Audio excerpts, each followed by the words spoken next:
पहले तो राजीव रंजन जी के पास ही जाना चाहूंगी। राजीव रंजन जी, क्योंकि आप ही का ये बयान था जो गिरिराज सिंह जी ने किया बिहार में, जो हिंदू स्वाभिमान यात्रा निकाली। आप जानते हैं अररिया में जो दंगे हुए वो किस वजह से हुए, जिसको कह रहे हैं कि तेजस्वी यादव उन्होंने भड़काया जानबूझकर और इसलिए दंगे हुए। आप लोगों की सरकार रहते हुए अगर ये हो जाता है तो फिर ये जो डिविजिव पॉलिटिक्स है ये किसकी वजह से हो रही है?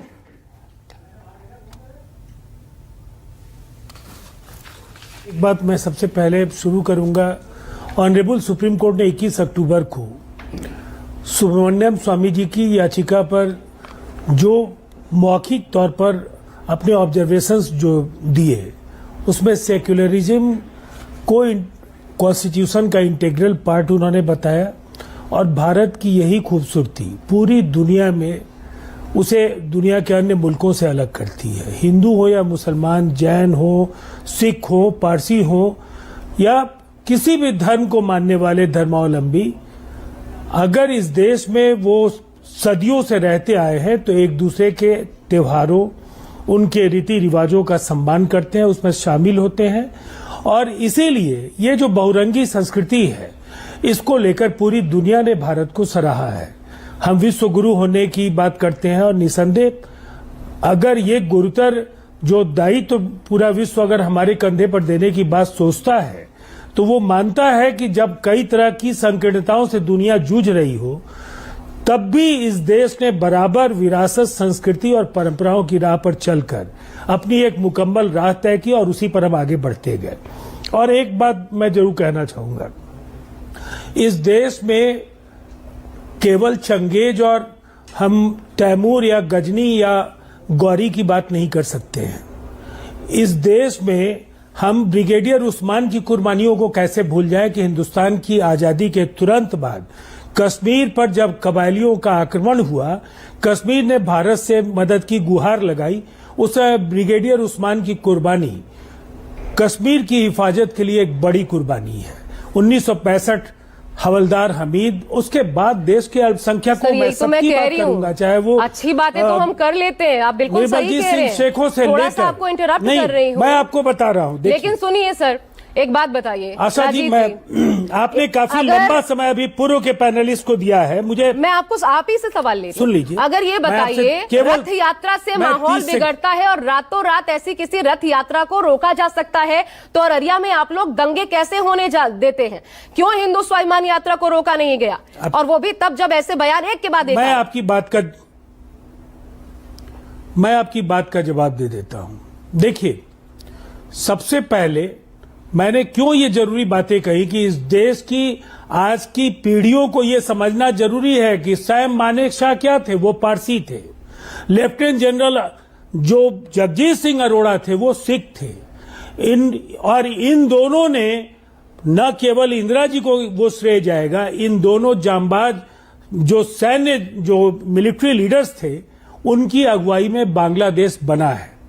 अब मैं आपको एक बात जरूर कहना चाहूंगा, एक अलायंस में जब आप होते हैं तो उनके अलग अलग उनकी प्रतिबद्धताएं हो सकती हैं, उनके नारे हो सकते हैं, उनके मुद्दे हो सकते हैं, लेकिन अररिया में जो कुछ भी हुआ, मैं एक बात जरूर कहना चाहूंगा, राज्य सरकार ने अपनी ओर से तमाम एहतियाती कदम उठाए हैं और जो कुछ भी पार्टी का आधिकारिक पक्ष है वो भी मैंने खुद कहा है, वो आपने देखा है।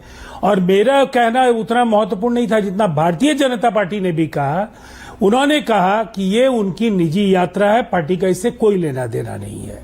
अब ये उनकी समझदारी होनी चाहिए थी कि वो पार्टी के एक अनुशासित कार्यकर्ता हैं, तो फिर पार्टी अगर उनकी यात्रा को ओन नहीं कर रही है, उस यात्रा के साथ खुद को जोड़ नहीं रही है, तो उन्हें अपनी यात्रा नहीं करनी चाहिए। मैं आपसे एक सीधा प्रश्न पूछती हूं। मैं मानता हूं कि असदुद्दीन ओवैसी मुसलमान स्वाभिमान यात्रा निकाल रहे होते, आप लोग होने देते प्रदेश में? आप कहते ये निजी यात्रा है, अगर उससे भावनाएं भड़कती, आपके लिए ये गठबंधन महत्वपूर्ण हो जाता है या फिर सौहार्द बनाए रखना, क्या महत्वपूर्ण है? देखिए, अगर छिटपुट झड़पें अगर हुई होती, मैं एक बात आपको जो कहना चाहूंगा, असदुद्दीन ओवैसी हो या देश में किसी भी राजनीतिक दल के नेता अगर कोई यात्रा करना चाहते हैं, ये उनका लोकतांत्रिक अधिकार है। उससे हालात अगर बिगड़ते हैं, उसको नियंत्रित करना राज्य सरकार की जिम्मेदारी है। उन जिम्मेदारियों से हम कभी पीछे नहीं हटे और ये 19 वर्षों का इतिहास है आशा जी। एकाध झड़पों के आधार पर आप बिहार के कानून व्यवस्था का आकलन नहीं कर पाएंगे, इसलिए कि कभी कर्फ्यू नहीं लगे, कभी यहां दंगे नहीं हुए, सब लोग मिलजुल कर रहते आए हैं। और 15 वर्ष हम भारतीय जनता पार्टी के साथ रहे हैं, 15 वर्ष से ज्यादा उनके साथ रहे हैं। अगर राजद हम लोगों के साथ था तो उनके बाहुबलियों को भी जेल की सलाखों के पीछे भेजा। अगर भारतीय जनता पार्टी के किसी नेता के कारण अगर अमन चैन को खतरा था तो उन्हें उनकी गिरफ्तारी का वारंट हुआ और उन्हें आत्मसमर्पण करना पड़ा। कानून के शासन के सवाल पर और सबों के साथ मिलकर चलने के सवाल पर नीतीश कुमार जी की प्रतिबद्धता पर आज तक कभी सवाल खड़े नहीं हुए हैं। और इसीलिए मैं आपको कहूंगा, यकीन रखिए, बिहार में जो कुछ भी संकीर्णता के साथ कोई भी अगर कोई काम करना चाहेगा, लोगों को उलझाना चाहेगा, इसकी कतई अनुमति नहीं दी जाएगी। आपने तो सुना तेजस्वी यादव ने कहा, क्या कहा, इसके बाद ईंट से ईंट बजा देंगे मुसलमानों की ओर कोई निगाह उठाकर देखेगा तो, और उस पर किस तरीके की प्रतिक्रियाएं, हिंदू मुस्लिम कैसे हुआ ये तो आप जानते हैं। और अगर ये भड़कता और तो कुर्सी बचाने की प्रतिबद्धताएं हैं, यही तो आरोप लगते हैं, ये मौका क्यों? आरोप लगाने वाले लोगों की जो मानसिक स्थिति है, मैं एक बात आपको कहना चाहूंगा। आज उनकी पार्टी में ओसामा ने वहां सदस्यता ग्रहण कर ली है। ओसामा कौन है? शहाबुद्दीन के सुपुत्र हैं। शहाबुद्दीन कौन है?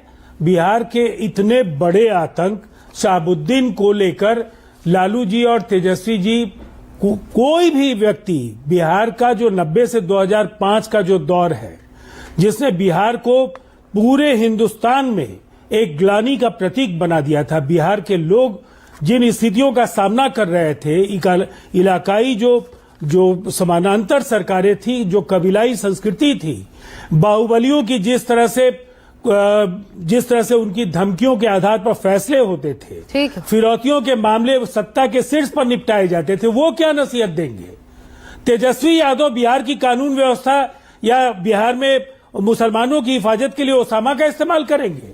आज भी मुसलमान नीतीश कुमार जी के ईमानदारी, निष्पक्षता और निर्भीकता के कायल हैं और वो बराबर नीतीश कुमार जी को सम्मान की दृष्टि से देखते हैं। सुजाता